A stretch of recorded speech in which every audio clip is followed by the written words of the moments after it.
Good afternoon. My name is Rudy Page, Reggae Global and Culture on Fresh FM Radio London. We're very pleased today to be part of International Reggae Day 2021. And I'd like to hand over straight over to Kwaku. Thank you very much, Rudy, for convening this Zoom meeting. Much appreciated. And also for supporting International Reggae Day. As I said, my name is Kwaku from BritishBlackMusic.com, Black Music Congress.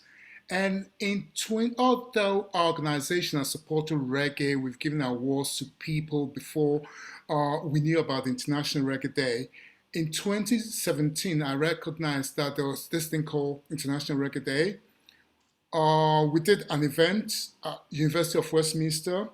We got in touch with the organizers and said, there's not much happening in the UK. And I was rather surprised because this event has been going for about 20 years. 2019, we marked our 25th anniversary. We had a nice spread in the Jamaican Gleaner and RRD supplement. So I got in touch with them and said, look, we'd like to promote this as best as we can in the UK. So consequently, since 2017, we've done the annual International Reggae Day.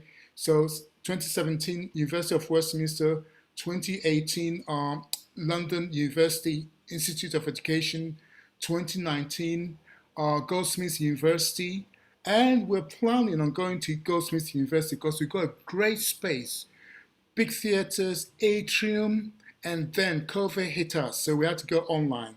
So as a consequence, we did 2020 online, and this year, 2021, we're still online. What can I say? We are focused this year on what we call International Reggae Day London because the idea is for towns and cities to have our programs. So what we're doing is officially known as International Reggae Day London, though I, as part of British Black Music Month, BritishBlackMusic.com, look after International Reggae Day in the UK. And I'm glad that we had the chance to speak a bit about sickle cell because you say, what has sickle cell got to do with reggae? First of all, as Rudy, you know, and I do know you promote the UN initiative, which is International Decade for People of African Descent. Sickle cell affects Africans more than any race. I think probably the Mediterranean people get it, and I would imagine maybe Latin Americans, but it's not common within European society, for example. So our music is part of our society is part of our music. So it's just as legitimate to talk about sickle cells whilst we're talking about reggae. And what I liked about the ethos behind International Reggae Day, and I have to give shout out to Jamaica, because it's a Jamaican initiative. So RRD Jamaica is our headquarters. They brought together, is that the lady behind it is into the environment. For example, she also encourages people to plant a tree in International Reggae Day. And we took that on board, I think 2018. I'm sure Dan will correct me if I'm mistaken. I think if I'm mistaken, please correct me. I think in 2018, we planted a tree in Houston and it's there. And we hope the community will sort of rally around to make it great, but I'll leave that bit to Dan. So in a nutshell, we're doing everything online. More importantly, we've got conferences. In fact, I guess people are going to say, why are you investing? I know that music is often in the community spaces. But what I also found out about International Reggae Day was that they had conferences. In fact, they've done things about intellectual property. And I think it's great to do the music, but you must understand the business side of it, the legal side of it. And I come from a legal background. I'm not a lawyer. I've got an LLM in entertainment law because I teach music industry. So I put it into the university spaces so we can look at reggae from a different perspective. That doesn't mean that people from the community couldn't come, but I wanted to deliberately, and I do things in community centers. Dan knows we do things in Tavistock Hall and stuff. So we should be everywhere. And I deliberately wanted to put it in those university spaces. So that's why we did. But they don't, it's accessible if you understand. And so this year, for example, we've got conferences. We're looking at the influence of Britain on reggae music because it's not a one-way street. Reggae from Jamaica has influenced us, but we've also influenced them. We're also looking at the way reggae has influenced British pop music. Someone's reminding me rave, jungle, drum and bass. So this is the type of things we're going to talk about. Then, as I said, reggae music. In fact, one of the reasons why they won the UNESCO, I always forget about. They've got something. Jamaica now has reggae as a mark for intellectual, blah blah blah, heritage. You can go and find out. Yeah. By the way, it was the point that it was the voice or the voices of the marginalized. So we're also looking at how reggae has impacted on British society. If you remember, one of the milestones that we're marking this year is the 40th anniversary of the New Cross Fire and the Black People's Day of Action. So reggae speaks to that.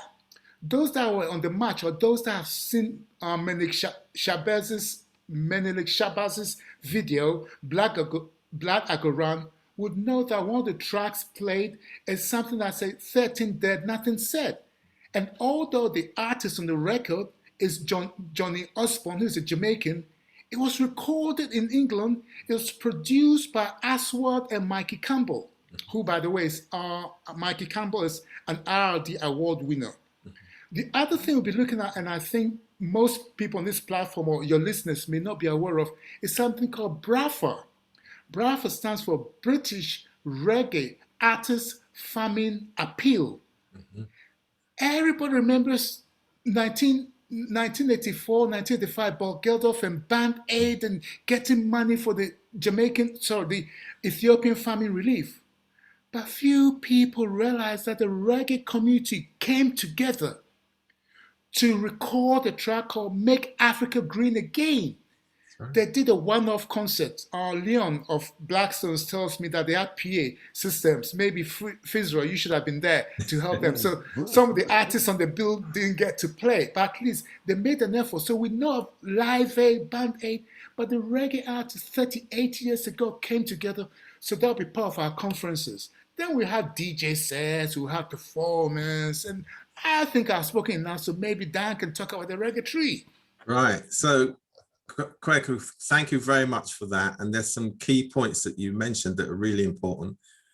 And it is pleasing that you do put reggae in a university setting and a learning setting, because that helps give clarity and definition to the culture and to what people are doing, what practitioners are doing, because then you can build on that when you've got clarity and definition. And of course, culture and our ability to utilize culture and then to understand how to translate that into economic value, indeed, is important, because we're now in the age when we talk about the 21st century skills, collaboration, communication, creativity, critical thinking, and they're the skills that you need for what we now call the creative economy. And again, it's a translation of your ideas, you know, addressing the issues that are in your local community, in your environment. And reggae is important when it comes to mental health and spiritual well-being. Our colleague Beresford Dawkins, who works for Mental Health Trust in the Midlands, has done a lot of work on that, and, you know, bordering on the gospel reggae as well. And he has a great theme, you know, why should the devil have all the good music, to show that reggae does belong in the church and in faith communities, along with all other types of music. That's really important. So I think what you're doing is excellent, and we certainly want to be a part of that. So let me go could I just make a quick point? First of all, I have to plug, because I've said a lot about everything is on the website, which is bbm.eventbrite.com, bbm.eventbrite.com, or else irduk.co.uk, irduk.co.uk. There was one thing else I wanted to say, and I will come back from what you said. So I will come back on that later. No problem. Okay, Diane.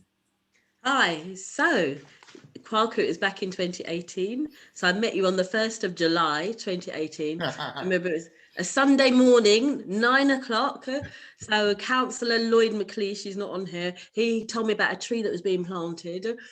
And I went down, and it was before my church service, 10:30 that was. And that's when I met you. And I was invited into the picture by Dawn Butler, who said, "Oh, you can't be wearing pink and not be in our picture." And so there it was. That's where the story began. And I remember mentioning about Roots FM, and I remember you said that you were already connected with them, but because of the ideas that I had, that's how you got me involved. And I've been in contact with you ever since. And so it's been an honor, and I've learned a lot from you. So I want to say thank you to you, Kwaku, because I grew up on reggae music. Like I said, my dad lived at 31 Maxfield Avenue, right by Channel 1 studio. Mum lived at 32, all the way down the other side. And my mum always used to say, listen to the words of music. And having, my mum, my husband, and my dad depart in 2018, music has kept me going. I hardly have the TV on. And reggae music in particular has kept me going. My mum used to say, when she used to say, listen to the words of music, it was Bob Marley. She loved all sorts of music, but Bob Marley, the words, conscious lyrics. So it is an honor, and music has connected me with Rudy and Donna. And our story is powerful. We'll be here all day if we were to tell you, but we haven't met, but we're twin sisters. But we met through music, because I was also a storyteller for the Borough of Culture, No Base Like Home. So that's how I was given Rudy's contact. That's right. And Donna's. So music has brought us together. Absolutely. Yeah, definitely. The power of music. And I just want to touch on the church, so I grew up in church as well. So I can tell you, we have a, in Brent, St. Michael's in Brent, we have a church called St. Michael's in Tokington. And before that Sunday morning service, Father Stuart Melcher, who is the vicar, he was licensed this year. So on a Sunday morning, he plays reggae gospel before his church service starts. Yeah, so St. Michael's in Tokington, reggae music.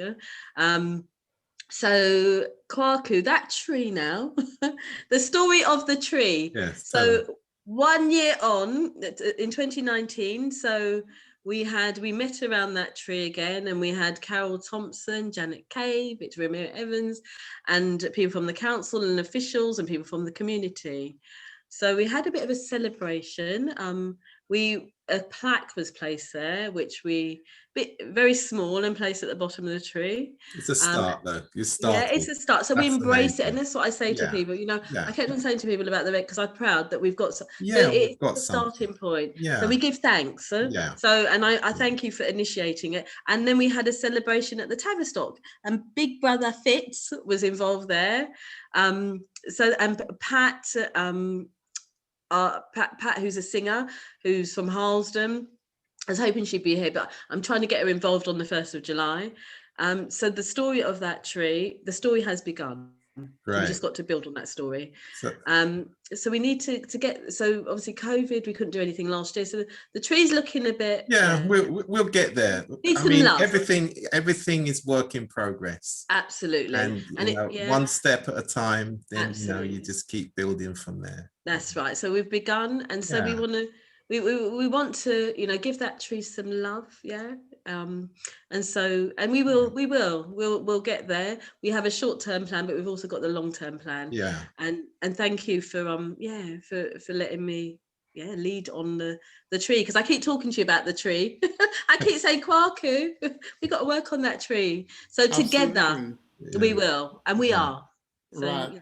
Can I jump in there again and say, Dan has been very enthusiastic about the tree, and she remembers even more than I do. She's always got ideas, phoning me, blah, blah, blah. And one thing she wanted was to light it with the lights. If you don't know Harlesden, around Christmas, and I think maybe Diwali as well, they had the lights, the colored lights. And she thinks the tree should have at least something to light up the place. So she's just a bag of enthusiasm. But I have to say to you right now that I did not realize the sacrifice you made, in the sense that you had to go to church. Okay, church hadn't started, but you made an effort to come to the tree function before going to church. Because Diane is a serious Christian woman, Very She's serious. also very much involved in the church. So I think it's an honor that you schedule the reggae tree before going to church. I appreciate it. But I want to jump in. Rudy, you said something and culture and monetization. So it's part of the dialogue. A year or two ago, Jamaica got what is called the UNESCO Intangible Cultural Heritage for Yes, that's reggae. right. Yeah.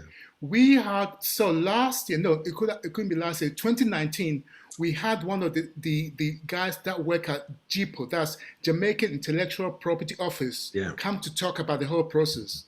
But I think they're missing a trick, how to monetize it. That award does not automatically monetize. It's just an honor that says Jamaica comes from Jamaica.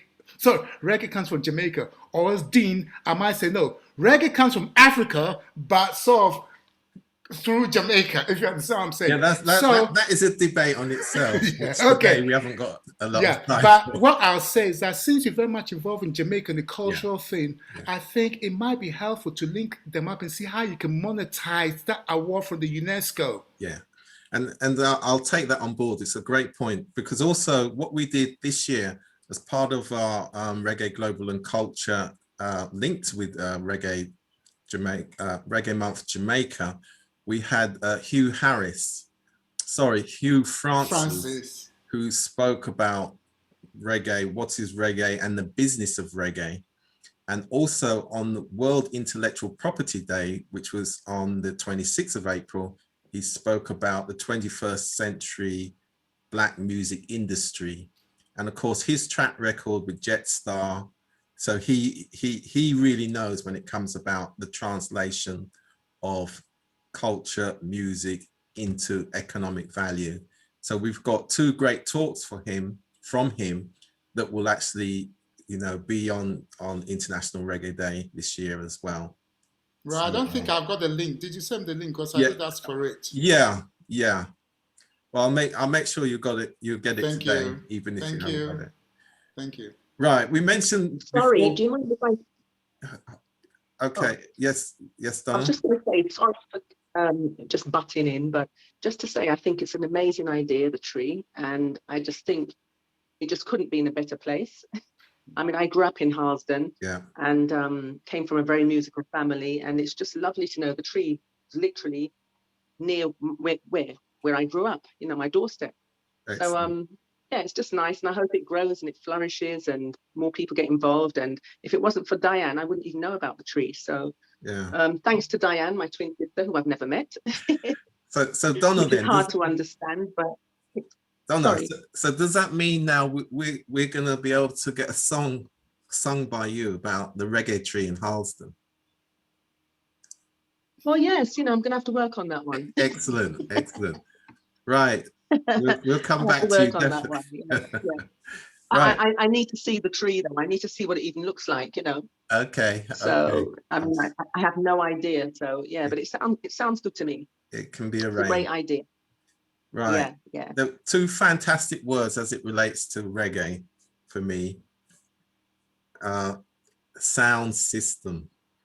So Fitz, you couldn't be on here and not talk about sound system. I mean, since 1974, when I started going out all the time, showing my age now. Yeah. Sound systems, the way the guys used to string it up, and that bass when it started. God only knows how they knew all those wires when a speaker box went and the lights came on and everybody's glaring across to the unit, wondering when that music's going to come back. Tell us about the sound system. We started out I think it probably was about very, very early 80s.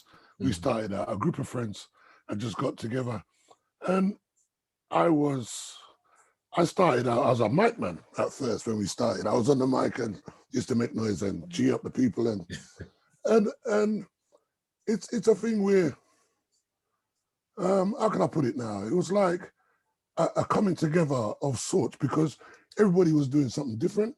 But when you came together to do this particular thing, everybody was on the same page. There was no talking, no meetings, no, oh well, you're gonna be doing this. Everybody came and knew what teamwork. So that's great teamwork without the theory. Yeah, practice. And it was a set of madness, because I remember we had the quad 18s. Jesus Christ, man!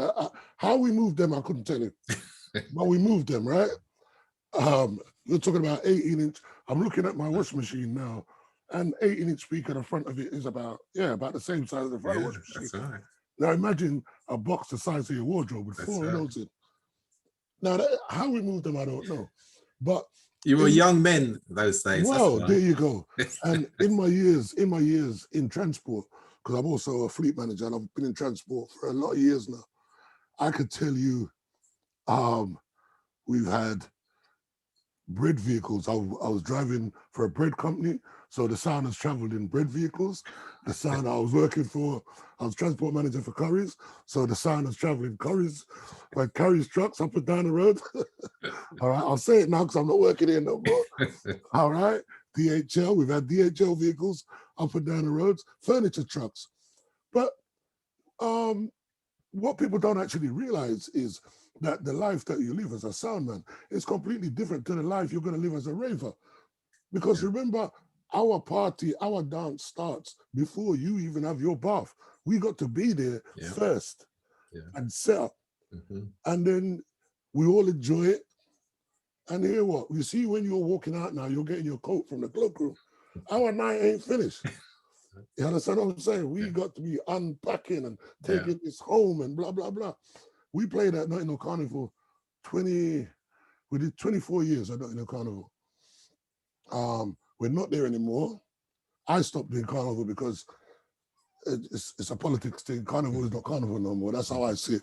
But we were there 20 odd years and we had a wicked, wicked, wicked time. We saw Carnival grow, you know what I mean? And it's been taken over by other people.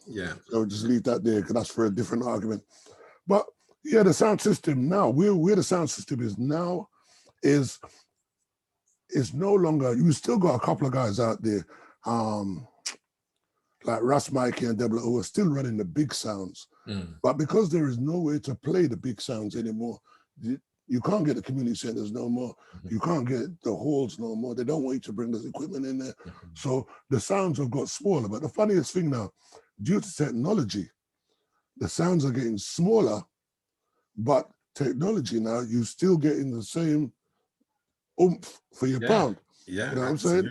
So whereas I used to have to pack up a van, now in the back of my Range Rover, I could put some stuff in there that will still come and shake down the dirt in your house. You know what I mean? So, I mean, even Alexa can play some bass. Oh, mate, there you go, mate. So we're still running that way, but we're still fighting. Exactly. As a sound man, we're still fighting that fight. You know what I mean? And then you've got the DJ thing now. Man's walking up and down with laptops and all this and that and rare. But we're still there. We old school and we're still there. And thank God we have there are some youngers out there who are taking it up now as well. You know what I mean? And in fact, you're kind of underlining the point that Owen Winter, DJ Black as is called, who's the founder of Fresh FM Radio London, makes in terms of the importance of the DJs and them supporting the music. So for another program, we'll actually visit that because there's some great insight in terms of the importance of the DJs and the sound systems. So the importance of them to the ecosystem. And, and now that we're talking about the economic value of the industry is huge. It's definitely something to put on the table. So thanks for that. And and the other thing, let me just put this in there. You don't even know people are your friends until they find out that you got a sound. This is why sound man got some friend. That's right. We call them acquaintances.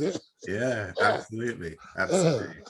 No, I look forward to us going deeper into that sort of that'll be a good conversation. Right. So going back now to Reggae Global and Culture this year, we had two key initiatives. So one of them I'd like to talk about first, and that was Women in Reggae. So I'm going to bring Antoinette in here. And what we felt was it was important as part of our Reggae Month to have women in Reggae and the focus. And we did focus on 25 artists across the whole month. So Antoinette was involved with that would help to facilitate that as well. So Antoinette. So good morning, good afternoon, everyone. Thanks, Rudy. And I'm really enjoying being a part of this discussion.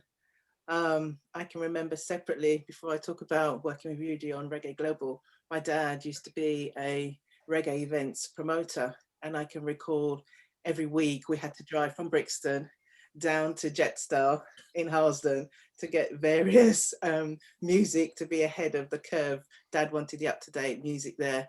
And he used to also hold parties at Bridge Park Complex. But again, I'd love to be a part of that discussion on DJs and sounds. Yeah. But my talk today to share with you all, I currently work with a group in Jamaica. So I'm one of the co-management for an aspiring artist. Her name is Yeza. She's a female conscious reggae singer, and she's based in Kingston with a passion to share and celebrate world reggae. So Rudy and I met through a variety of our community programs, and Yeza was introduced to Rudy because her tracks are very African centric at the moment. So we do a lot of social justice material. So she's very keen to ensure her words, her legacy, her heritage is transmitted through her music.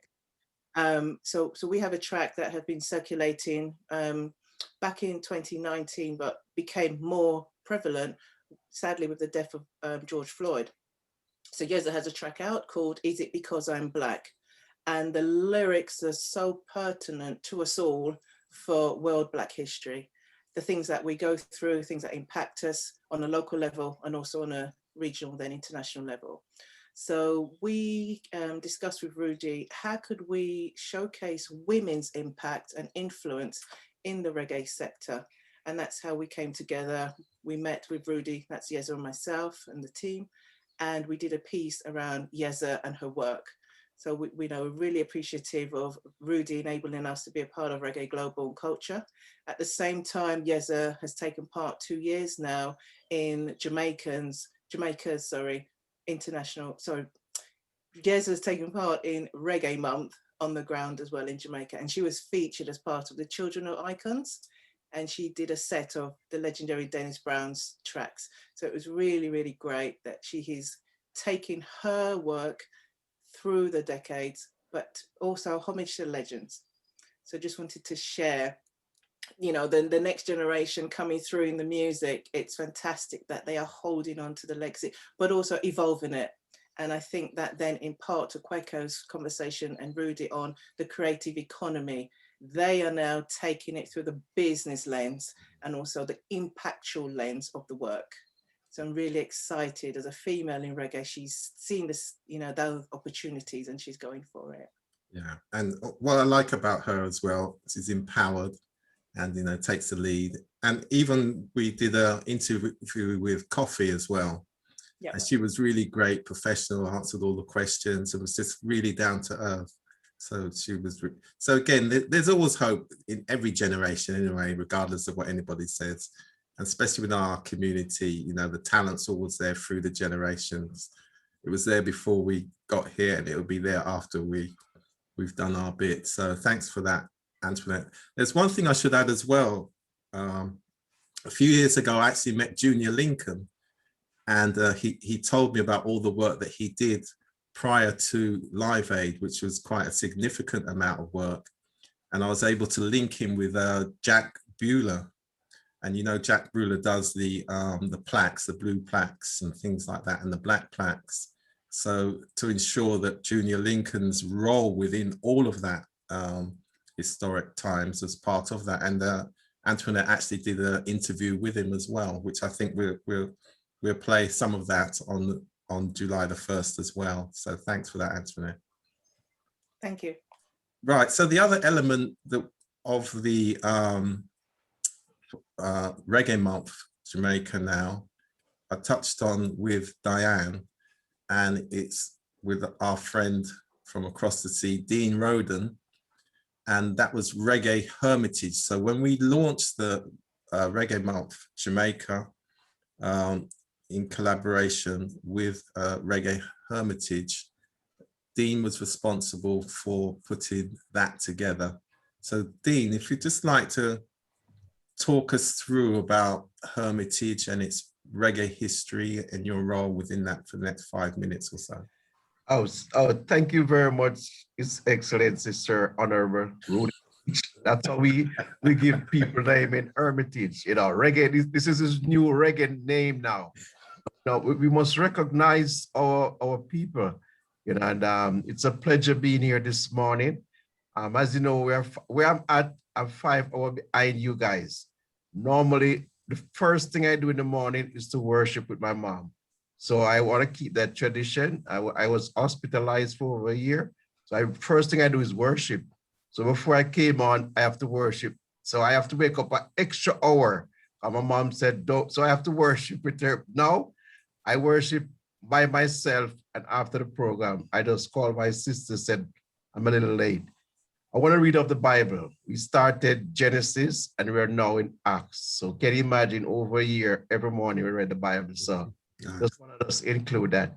I mean, Rudy, I don't know, it's going to take me maybe a year or two to talk about Hermitage.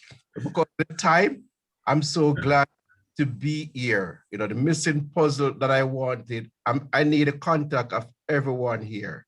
You know, my friend in Africa. Okay, my name is Dean Roden. And my great-great-grandparents was originally from Africa.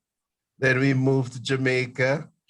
You know, we moved to Jamaica at Hermitage, and then I'm now in Connecticut. And I've just been adopted by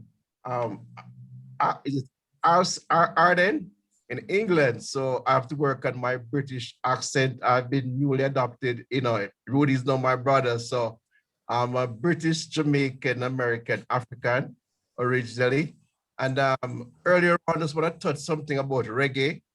We don't need to have a conference. Reggae was originated in Jamaica, but it is related to Africa. There's no debate about it.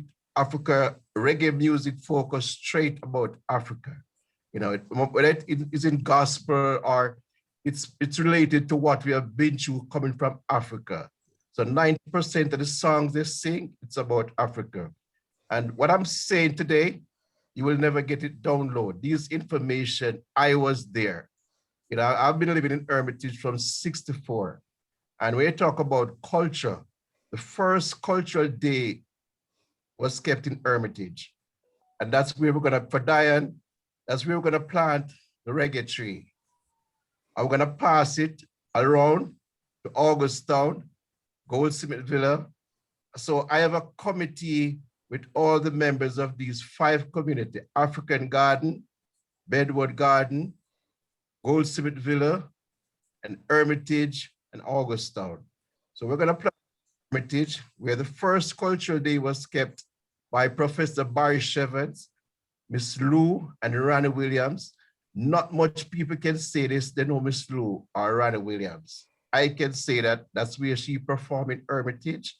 Beanie Man, Sangy Davis. Sangy Davis was the person who used to cook for Bob Marley. Sangy Davis was my neighbor.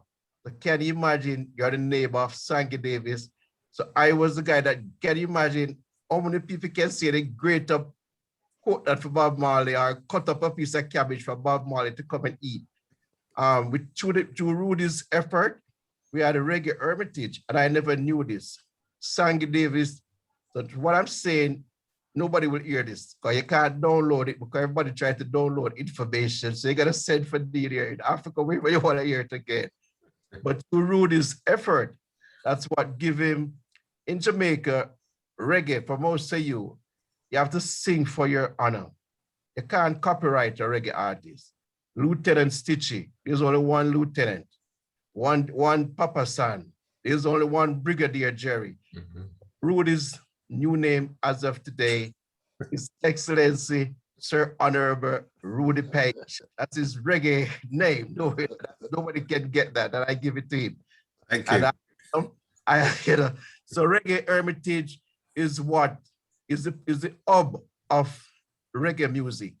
As I can tell, that's where Sangy Davis wrote 3 songs, a couple songs to Bob Marley. You know, Bob would come there, Jimmy Cliff would come there, the former minister of opposition leader, Peter Phillips. He would come and have his lunch right next to me. And he was a member of the 12th tribe of Israel. So Augustown, which is our community surrounding Hermitage, it was first called African Mountain.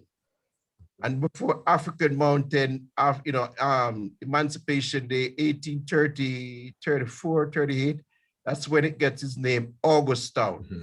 It's very spiritual. You heard about Bedward. Mm-hmm. Not much people can say the old Bible that Bedward used to use. Yeah. I touch Bedward Bible. I hold Bedward Bible. I open it. So I've been involved in community work from way back. I can say that I'm one of the first person, maybe, and I don't want to say the first, but the earliest person to give Sizzler an award. Not much people can give an individual award to top artists. I give Muta Baruka. Muta Baruka come and show film show in my community. When he came here, I gave the Marcus Garvey Award. I gave Yellow Man an award. I gave Capleton an award. I gave Dwayne Steven. But the reason why I do that, because when I was young, Bob Marley and all these people would come by me and we would not recognize them. Them said, Bob, I'm nothing better to do. But when he got famous, of course, I want to embrace him. Yes. Yes. I don't do that with an organization. Yeah. I become the Scout ambassador. So I get quite a few medals and awards in Jamaica, Medal of Merit. So I make sure to give them the Ambassador's Award as an individual. They keep this committee and they say that you don't deserve it and all those things. So, Capleton came in hard for that. I make sure, because reggae music is not inherited or benefit by our young our people who really sing the reggae music. Some people that are talking about Bob Marley never even know Bob Marley. Sangy Davis. A lot of people, when I mention Sangy Davis, they don't know who's Sangy Davis. Sangy Davis wrote 3-4 songs for Bob. Yeah. Don't forget Zebedee. And Zebedee was the guy that, can you imagine you're registering people to be a member of your organization and a guy someone come to you and you ask him, what's your name? And the guy says, my name is Bob Marley. And you registered Bob in the 12th tribe. And we need to recognize these small people. These people, they are still alive. Yeah, the stalwarts of the community. Yeah, so what we're doing with Hermitage and Rudy now as a linkage is to export reggae. While I'm here, I would like to, all of you guys know, to help me export our reggae music in Hermitage. We have, a great young man by the name of Sean, Yeah. Well, we're doing that. We're doing that as part of Dean. Let me just take on that part, please. We on Fresh FM we broadcast a program called Kingston 7 Beats every month. So we take upcoming artists and established primarily from the Kingston 7 area, and then we broadcast the music every month, and then we share the music as well to other stakeholders as well. So we see that as being an important link back into Jamaica to provide that platform. So Dean, I'm going to have to move on. So one quick point with Diana. I just want to let you know, before I leave, I need a plaque to go in Hermitage with all of who is here. So we need our grandfather's signature from Africa. So there's the reggae tree. I'm going to guarantee it's going to be in Hermitage, but we don't want it to be in Hermitage. Is very unusual community. So we need a signature from all who is on the panel now to be on that plaque. So my plaque is not going to be a normal and a regular plaque. So people from all over the world is going to have to come and see that plaque. Thanks for that. And linked to that, what we said as well, that what we should do for Jamaica's Diamond Jubilee next year, 60th anniversary, that we should have a reggae tree in all the areas around the country, because every parish, of course, every community has produced a reggae star. And, so the whole idea of the reggae tree and we're sort of twinning the trees and linking the parishes together through the reggae tree, all starting from Harlesden's simple little tree. So again, you know, sometimes the smallest blade of grass, you know, as I say, from little acorns grow. So it's the symbolism, the fact that Harlesden had the tree in the first place, and now it's, you know, it will blossom into something much bigger. And it's also about the environment, as was stated earlier on. Kwaku, you made a good point there, which I didn't know about. We'll bring more of that involved, because with the young people, and this is where the creative economy is so important, because we talk about the 21st century skills legacy, the creative economy, but we're also thinking about digital innovation. We're talking about thinking about sustainable engineering, which is about the environment. How do you recycle the things that are in your community that are of benefit to the community, and how do you get young people involved? It's part of youth development. And the Women in Reggae is about women's empowerment as well, which is an integral part of, again, the International Decade for People of African Descent. The Sustainable Development Goals number 5 is about the empowerment of women. It's about education, you know, SDG 4 as it's called. So in all aspects, reggae can play a real, or reggae is a cornerstone or one of the pillars for improving our community's mental health and spiritual well-being. So I think what's being done here, and particularly in Harlesden in this way, and Dean's up in Connecticut. So, you know, what started in Harlesden is being translated around the reggae world and through our communities, you know, which is really great. And of course, reggae is very open as well, so it's not a closed. It's to the world, isn't it? It welcomes the world. It welcomes all people, as was mentioned before. Right. So, Kwaku, I'm just wondering, could you say a bit about, because Colin Brown couldn't make it, the Reggae Fraternity UK, and just a bit about their background and, you know, what they do, as Colin wasn't able to make it. You're on mute. On mute. Yeah, Reggae Fraternity is going for a while. What the founders, or what motivated the founders, including Colin, not just Colin, the few others, was the fact that reggae was very disparate, and they were doing man and man team on the road type things, and they needed some professionalism. Yeah. Up to now, Colin particularly has got an issue with people who are not engaging with technology like streaming. People are still doing their vinyl, and respect for vinyl. As you know, Trojan has just released a 50th anniversary edition of a 3 LP compilation that came out 50 years ago. So people still buy vinyl. I appreciate it. In fact, people are still buying new record players. I understand it. But the industry, by and large, is moving towards the digital age. And for my man to be just satisfied, just pressing a few vinyl and trying to make a living, that's almost impossible. Yeah. So these are the ideas that Reggae Fraternity had, to professionalize the reggae community. Its website is a hub. It promotes events that are coming. It points people as to activities happening in the music industry. Because what's going to happen is that, you're going to press your record and you're going to make money from those that you sold. But that's a small part of the pie.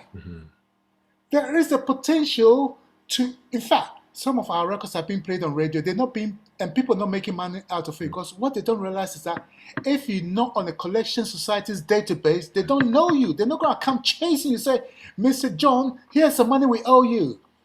People are not getting involved in the industry side. We hear things like, let's set up our own. Well, you're welcome to set up a parallel thing, but until then, feed into what is taking your money, because the only organization that BBC is going to pay for public performance is one company called PRS.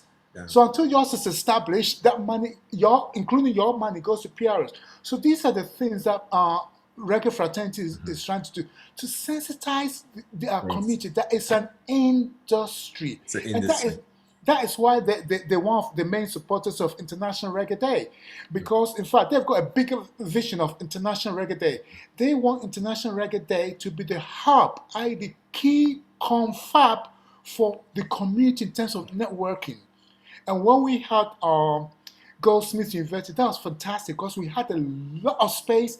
And that day we had Trojan, we had so many independents, some musicians union. People could have free stalls to sort of have meet and greet. Yeah, no, that sounds Eyeball great. to eyeball. So that is what Reggae Fraternity is about. Great. So hopefully you'll be back, or we'll all be back with you in Goldsmiths next year. By God's grace, once pandemic is over, definitely, Excellent, because excellent. we've got a great support. Oh, the other thing one needs to say, Yeah. often we see these organizations and we're a bit, what should I say, disengaged, or we say, yeah, we should be everywhere. It's not just a matter of being everywhere, it's having conscious people being Of in course. those systems. Exactly. How do we get into Goldsmiths? Because there's a professor they call Julian Enrique, Okay. who is into reggae. Himself has been doing the part of the SS, Sound System International. Yeah. So he understands reggae. So Yeah. it was a no-brainer for International Reggae Day He to go to knows the that space. culture. He knows the culture. Excellent. And that commitment to the culture, which is really important. So we look forward to next year being fantastic because, you know, Jamaica 60, Diamond Jubilee, you know, and as I said, the sound system for me is so important. So we're definitely, from Fresh FM Radio London, will make sure that we support everything continually. Right, just before we close, is there any last points anybody wants to make? There's Patricia who's joined us. Right, Maybe okay. you might want her to say a word. She's a Houston singer. Okay, If she doesn't Patricia. mind me saying so. Okay, Patricia, the floor's yours. I was trying to sort of You've unmuted. Patricia, unmute yourself. Okay. I'm sure she will come back. She's a great singer and a good friend of Diane's. She performed. She's performed at a couple of our things. Rudy, whilst Patricia, we need to hear her speak. Can I just join together a couple of things, if you don't mind? Yeah. Okay. Please. Somebody mentioned Jetstar. Jetstar was started by three brothers called the Palmer brothers. The last brother was Carl. And Carl, you see why we should document our things? Carl was very media shy. I knew him personally. I can talk to him. I go into Jetstar. He gave me a lot of CDs, particularly coming to Ghana and say, take it and give it to people in Ghana. I was that kind of person. But Mr. Palmer would let me interview him. Luckily, he did something at the Jamaican High Commission. And I did something called, I forgot what project it was. By the way, I've done some of these projects. I think it was a Brent Black Music History. Yeah, I did a DVD and a booklet called Brent Black Music History. And I captured just a segment of him. And what he was saying was that, so this links in with Fizra about sound system people. He was saying, whilst people are going, working the factories or whatever and bringing money on the table for the wives to buy food and put food on the table, sound system men spend their money buying fresh biscuits. If the wives do not get the money from the sound system men, they just spend the money on records. You know, they're so crazy about records. So I just wanted to give a respect to Mr. Palmer, who I believe is alive, though it's not in the UK. He may be in Jamaica or Nigeria. But Fizra, this is a question to you. I interviewed the son, Andrew, the son of Fat Man. And obviously, he's big up Fat Man sound. So you have to tell me how big they are. Now, Donna, you say you just heard about the reggae tree. I'm glad you've heard about it. But is there purposely, Houston, we claim, is the capital of reggae in Britain. So it could be nowhere else. Yeah. It could be nowhere else but in Houston. And it's great that it's in front of two record shops that are still going over 40 years old. If you knew Houston in the 70s, there were a whole lot of record shops from Church End to the High Street. They've all gone, but two are standing, which is Hawkeye. So the record shop is directly in front of Hawkeye, but across the street is also, what is the record shop? That name has gone out of Is my it head. Starlight. Starlight. Popsy's shop. Now, Antoinette, I think I remember you now. We communicated about Yeza. Now that you mention your artist, yeah, we communicated a few years up about Yeza. Fantastic artist. So I think I've done my spiel. Thank you very much, Rudy. Yeah. Kweku, sorry, Rudy. Can I just come in there? Kweku. Yes. You're talking about the Palmers, right? Palmer Brothers, yes. Yeah. I'm the last resident DJ for London Apollo. I played London Apollo the last 30 years. Look at that. Wow. I take home Jeffrey Palmer every night for the last 15 years. It's me that take him home. So I know Jeffrey Palmer very well. Yeah. Okay, then can I just plug something? And they're all the same. They don't do interviews. That's the prophecy. Oh, okay. They don't talk to people. That's how they are. You're right. I said I know him personally, but he's still. We can talk for hours, but he won't let me interview him personally. Yeah. Can I just say something on London Apollo, because I had the honor of doing the playlist my first time. In fact, I'm gradually getting into streaming, and I have to say I'm finding things like Spotify fantastic, because I don't have access to my CDs, so that's been fantastic. So I did a playlist, and it's called BritishBlackMusic.com. Black Music Congress presents Trojan. And then I did an article, so if you find it online, you can read it. I did a personal liner notes, and what I said was that it's from a non-anorak. Although I do things around reggae, I'm not claiming to be an anorak. So I talk about how I was in Ghana in the 60s, hearing the first reggae tracks, but I said I wasn't one of the people that went to the reggae shops and waited hours to buy records. I was not one of the people that was in the clubs trying to rub the wallpaper or whatever. My only experience in the London Apollo was only once. When a reggae, I had two cousins. One was a soul head, which I gravitate towards, and the other cousin was a reggae head. So he was the one that took me to London Apollo for once. I remember us walking, I must be 4 a.m. No, in those days, you didn't have these late night passes like you do now.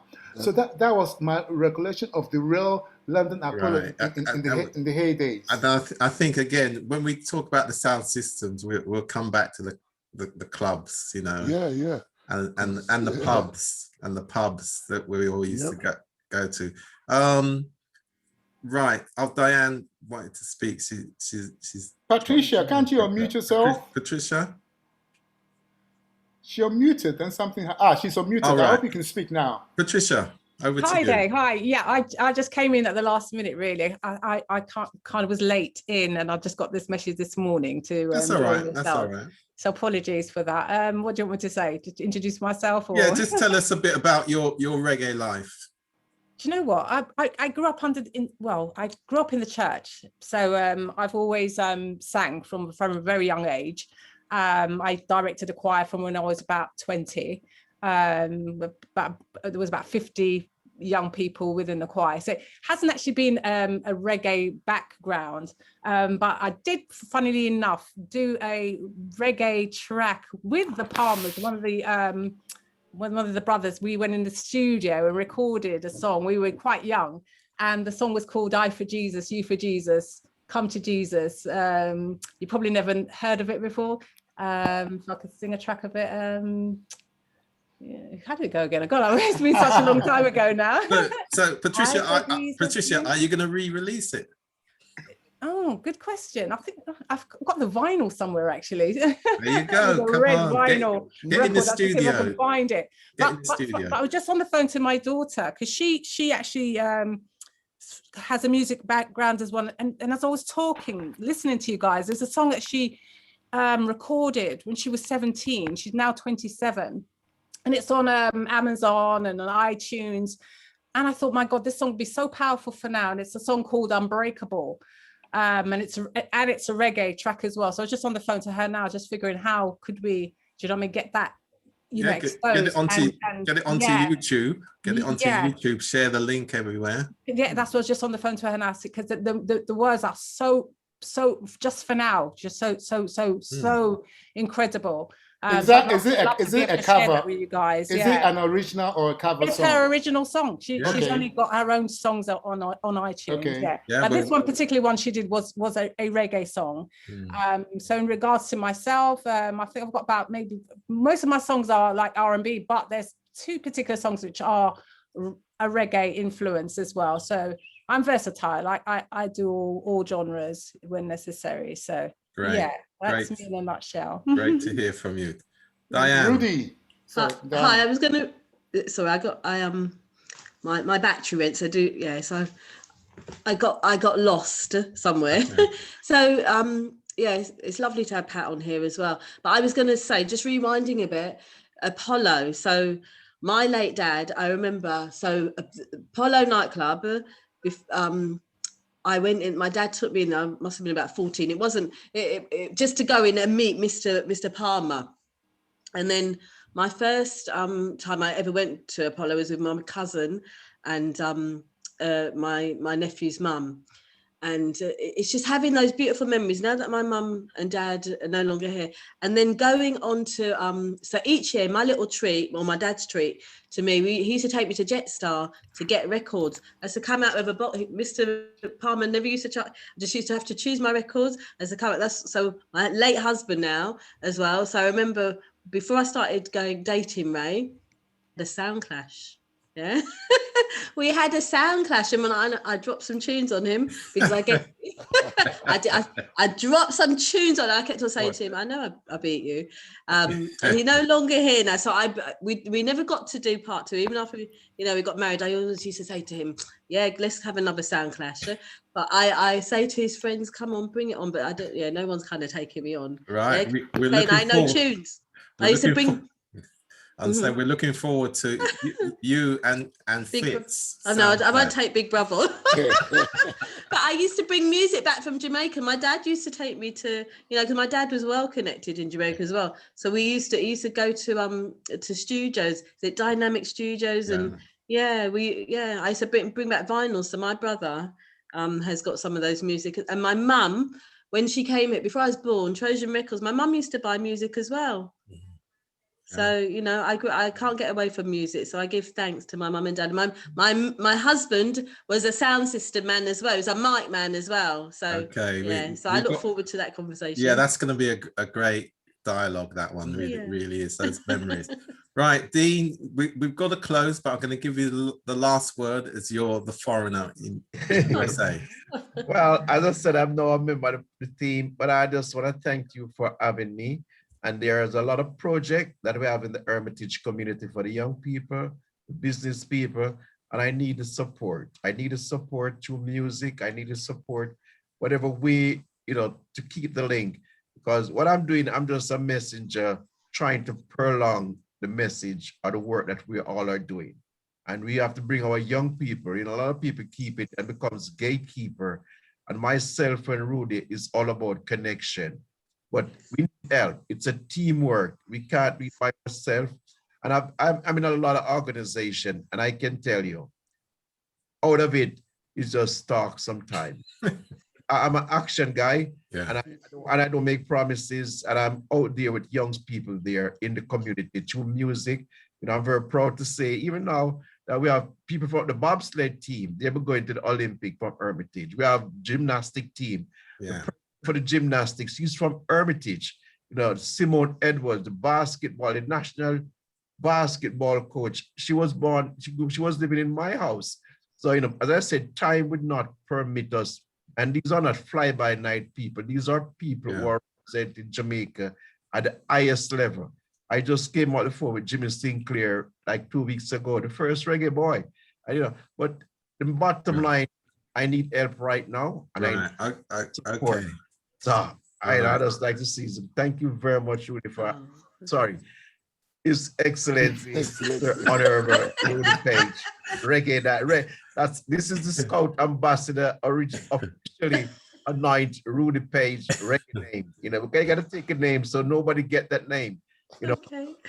It's all right. The 2 words is fine. 2 words, Rudy Page is fine. I have been to a lot of March Pass. As a scout leader, I have been to the IS. We have been to March Pass. I was appointed to train policemen around the island of Jamaica, top scouts in America. So this appointment is not a little fly-by-night. Okay, that can be another program as well.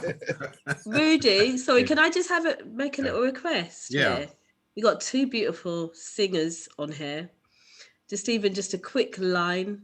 Let them sing. Let them sing. Yeah, the two beautiful singers. Have you got the words? I don't know. What do we want to sing? Just a couple of lines. They just can sing. Harlesden's ready to welcome the reggae world. Don Welcome and to Harlesden, the home of reggae. Let's do that. Can you hear me? Welcome to Harlesden, the home of reggae. Donna, can you unmute? Donna? Yeah. Hello?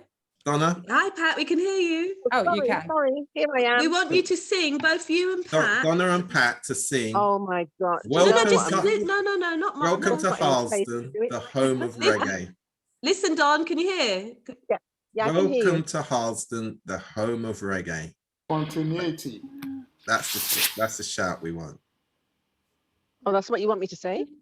Both of you. Both of you to sing. Welcome to Harlesden, the home of reggae. What was coming to me is welcome to Harlesden, the home of reggae. Excellent. So Donna, there you go.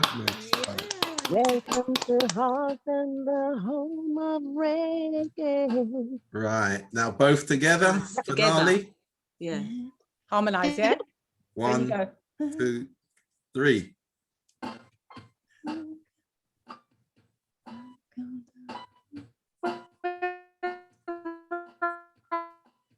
Are you, Pat? Yeah. Frozen. Right. So we try again after Yeah. 3. Right. Let's try again. Right, what? Oh, sorry. What's Pat singing? So What Same was as singing? you. So welcome to Harlesden, the home of reggae. Okay, I'll do the harmony. You do go do it together. Okay. So do it together, Don, after It's 3. about the note, the Just timing a of minute. it.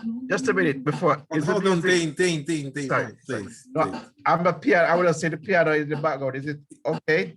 No, It's a bit- that's probably causing the confusion. Okay, all right. That's what I'm saying. Thank you. So I wonder where That's what I was that noise is coming from. Thanks for trying. Yeah.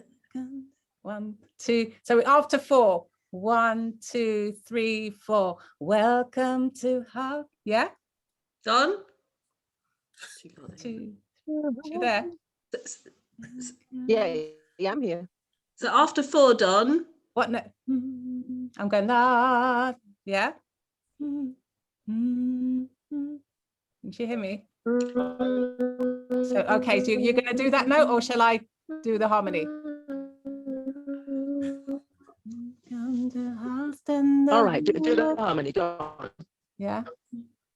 Welcome To Harlesden, the home of reggae.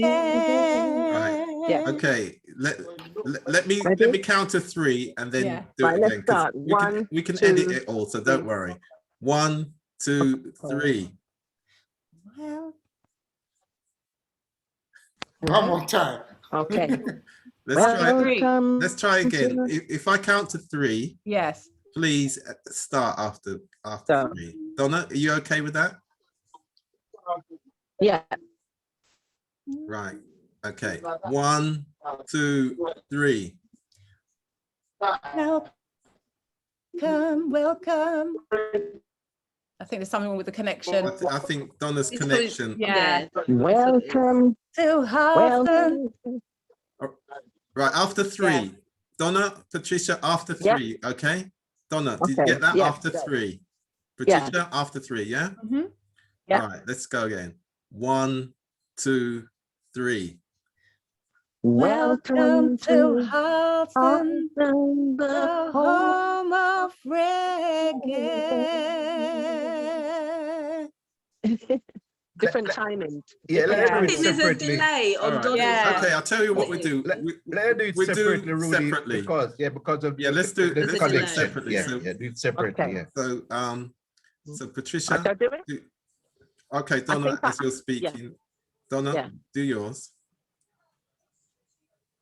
Welcome to Harlesden, the home of reggae.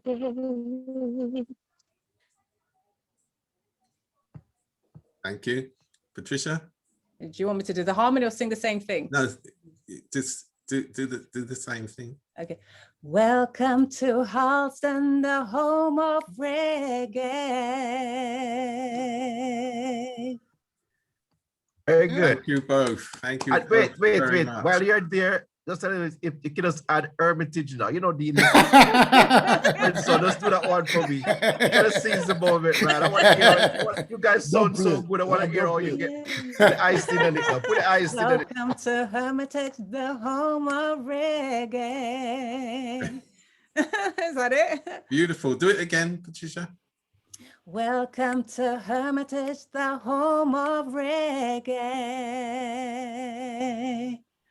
Excellent. That's going to be all over Jamaica now. Great.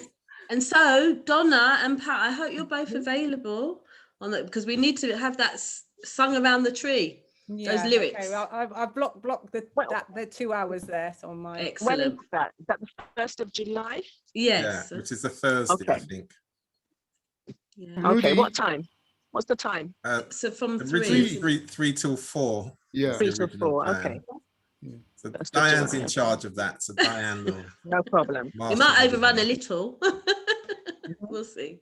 Yeah. Great. Okay, Rudy, everybody. no, just a couple of Yes. questions before we end. Yeah. First of all, to you, I wanted you to tell me about Zebedee, because you mentioned it, assuming that we know. Also, Donna hadn't said much, but at least she talked about her parents. She talked about the Marvels. So can you tell us a bit, because they are key in reggae. And then, that is it. Oh, then Fizz, I said you have to tell me how good Fatman was. Fatman actually used to play at 31 Club, and also the Apollo. So although they are North London crew, they used to come to us. And so those are the 3 things I want from you guys. Can we do that in the next 5 or 10 minutes, because we're 40 minutes overrun. Okay, so Donna. Zebedee. Zebedee, Dean, can you just say a bit more about Zebedee? Oh, Zebedee, I could, give me your contact and I'll get you to get him straight. But Zebedee was the person, he was the secretary for the 12th tribe. So the 12th tribe of Israel is a part, like it's a religion in Jamaica. So you have the Naya Bingi, the Baba Shanti. So most of these artists, so once he becomes a member, so I know the secretary for this 12th tribe, the present one. So at that time when Bob Marley, Rita Marley, they came with Alan Skilcole to join the 12th tribe. It was Zebedee that was the person with the registration.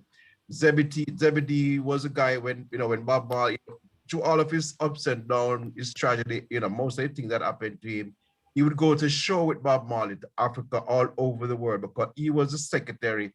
So he was very close to Bob Marley. And he's someone that I talk to on a regular basis. Okay. Sanky Davis was a cook. He cooks for all. So all the Rasta man that used to eat ital, Bob, they eat a special type of food. What we're eating now, very expensive. That is what the 12th tribe grew up on. As Muta Baruka would say, run down your food. You must clip it. It is moving away from you now. They call it fast food. But, so they don't use salt. So all the people would come by meat, by sangi to have. So all those famous people, once you was a Rastaman in Jamaica, that's where you would come and have your little box lunch. So the person that cook it. Right. Thanks for that. Fitzroy, Fatman, what were you going to say about Fatman? Well, Fatman was there. He's the Fatman, the dad, is one of the icons. You know what I mean? It's proper. When you know that when Fatman was coming to Polo, you'd know. You know what I mean? You'd know, because the people that would be there. The people that you ain't seen them for a while, but they come in there because Fatman was coming there. His son is running in the set now, and yeah, he's doing okay still. He's upholding the name because it's a big name to carry still. Yeah. But yeah, Fatman was proper up there. Can I ask your permission? Just very quickly related to what Fritz is saying, and of course, so Fatman for years, played at the African Cultural Centre up in Haringey.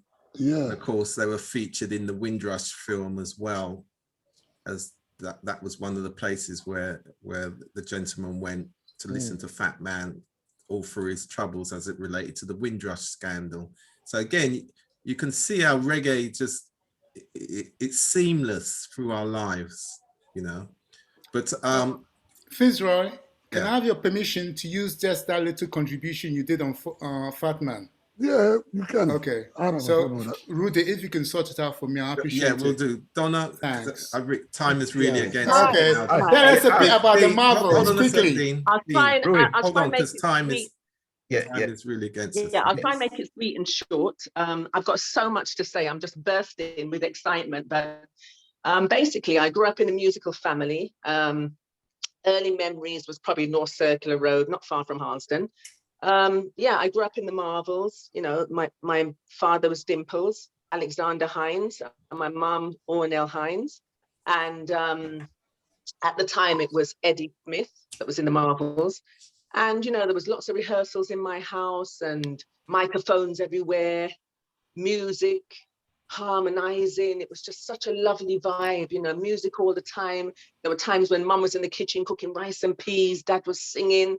If they weren't singing together, there was always music playing, R&B, and it was just a lovely environment to grow up in. And I never really said much at the time. I was a quiet child, seen and not heard. At the time, that's how it was. And I'm very disciplined, but I would always put my little harmony in without them hearing me, my little oohs and my ahs. Ooh, ah. Constantly putting my oohs and ahs in without saying anything.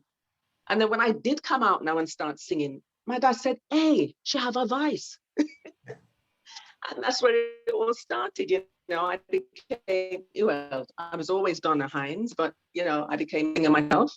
And Dandy Livingstone recorded me. And at an early age, I went to a studio called Elaine Lee in Wembley, and working alongside a lady called Nanette, what was her name? Nanette Human?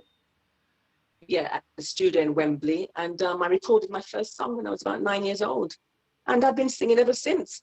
I think I came out singing. So I've been singing ever since. And at the moment, I'm working with Junior English. And a couple of years ago, I think, well, what was it, 2018, I had a really hard time. My father passed away, and 6 months later, I lost my partner. So it's a bit like Diane. And I've just gone from strength to strength. I've realized now, that we all have to pass one day. And I'm just singing my way. I'm just singing my way to stardom, really. I mean, that's all I can do. Music is a part of my life. It's in my blood. It's in my veins. So that's it in a nutshell. Thank you. Thank you very much. We're certainly going to revisit all that again as well in the future. Yes. We really are. We'll add them to the Brent Black music history. I'll come to you. Don't worry. Oh, sorry. By the way, can I just say quickly, I have a tune out now, single. It's called "Call Me" by Donna Hines, and you can find it on YouTube. It was released on January the 31st, so hopefully it's playing all over the airways. Yeah, well, send it into Fresh FM, and we will feature it. I will, and then the follow-up is coming, I think, in a couple of weeks' time. Yeah, and there's some cultural stuff as well, so I'll send it all into you. Yeah, please, because as we said, we're committed to women in reggae. No problem. Right, Quaker, did you want to say something before I come to Dean? Yeah, I heard so much about you. It was lovely to have met you and be on the platform. Okay. I just want to say this to you, Donna, before you go, is that I wasn't aware of the Marvel, certainly not a Brent connection. I did a booklet called Brent Black Music History, and as part of London Borough of Culture, it was adapted and augmented. It's now called the A to Z Encyclopedia of Brent Black Music, but I'm definitely going to upgrade that and make sure that the Marvels and yourself are included in there. Yeah, right. That's great. And actually, Donald, before you go, of course, we must mention Sonny Roberts, Orbitone Records, who passed recently. Yeah. Who I got to know very well. Used to meet him in Jamaica with his wife and family, his daughter Cleon Roberts. Yeah, my uncle. Doing very well. Uncle. Really? Sonny Roberts. Yeah. I worked with him as well. I made an album. Your sound. My happiness. We lost you then. I worked very closely with him in my teenage years. Okay. All right. Can you hear me now? Yes. Yeah, I'm saying I worked very closely with him in my teenage years. Okay, and it's all family related. He's my uncle. My mum used to call his wife auntie. So. Oh right. We're Okay. related. Yes. No. Wow. Excellent. Yeah, I know the family quite well, and we're doing a special feature on Sonny Roberts 1st of July as well. Special tribute as part of right, National okay. Reggae Day as well. We've got all Can the I just say information. that we had the opportunity of giving him a British Black Music Award. We gave the same to Lee Guptill and Holy God, Chris yeah. Blackwell, and Right. he informed Chris Blackwell because he was in Jamaica. What Yeah. I know Sonny quite well, and what I say is that Sonny was one of the lucky ones because a lot of people came from the Caribbean hoping to go back, and they never Yes, did. yes, Some yes. ended up in Kensal Rise Cemetery. He was Oh, wow. one of the few Yeah. that ended up going back, and he had He a ended up great going life. back, I yeah. think he was planting Yeah, I went to his farm in Manning, peppers just and outside things like Vendor. that. And that's Great Absolutely. farm. Yeah. So, Yeah. and he's featured in the Brent Black Music History Project. Excellent. You can be sure. Right, Oh, that's Dean. good. Sorry, Donna. All right, Carry quickly. on, Donna. You know, in Jamaica, Hold on a sec, Dean. 1 sec, Dean. Donna, was you going to say something? No. I was just saying, yeah, I'm related to him, Okay. and his wife and my cousins. Their children are my cousins. Right. Yeah, and I was going to say, Mr. Palmer's my godfather as well, to top it all off. Look at that. Wow. Real family business. Which one of the Palmer brothers? Carl? The one that was, yes, Carl. It must be Carl then. Okay, Yeah, Mr. yeah, Palmer. Carl, yeah. Mr. Palmer. Yeah. So, yeah. Okay. And being the Hines, I think I've got a lot of relatives in the music business as well. I mean, one of them in the Abyssinians, Yes. and practically all the Hines really. Everyone who's Hines, that Horace Andy, all the Hines. Yeah. No, Yeah, that's There's lots a of links. musical legacy there. Yeah, definitely. And just very quickly, Perry Hines. Oh, sorry. Perry Hines, very good friend of mine from Hermitage. He sing Perry Hines in Florida. No, probably related as well. Who knows? Yeah. Okay. Quickly. When you do it, I appreciate welcome to Hermitage, but I don't want somebody to say it's Dean go find somebody on the street and do that. So I'm gonna ask you, just to add your name. Who just said, because when you're doing this, I appreciate it, but the name when you get a chance, Rudy. Yeah. All right. I'll get that done separately. I'll get that. Can I just share something just for a few seconds? So Donna's dad and my mum and dad grew up on Mansfield Avenue together. Yeah. And so when I was going to bury my mum and dad, the plot, joy came to my heart because I saw Dimple's grave right there. So they're all buried very, very close to one another. My husband, Dimples, is in the middle, and then my mum and dad a bit further on. All know each other and they're in the same place right now. Yeah. And Diane's father was a good friend of mine. I really enjoyed chatting to him. Yeah. Sitting in the taxi office there. Wow. Yeah. Great. All right, everyone. Thank you very much. It's been great reminiscing. Also, we've been thinking about the future as well, which is important. Thank you. And we're about collaboration, which was our key theme for this platform. And I really do look forward to the future dialogues that will be coming up.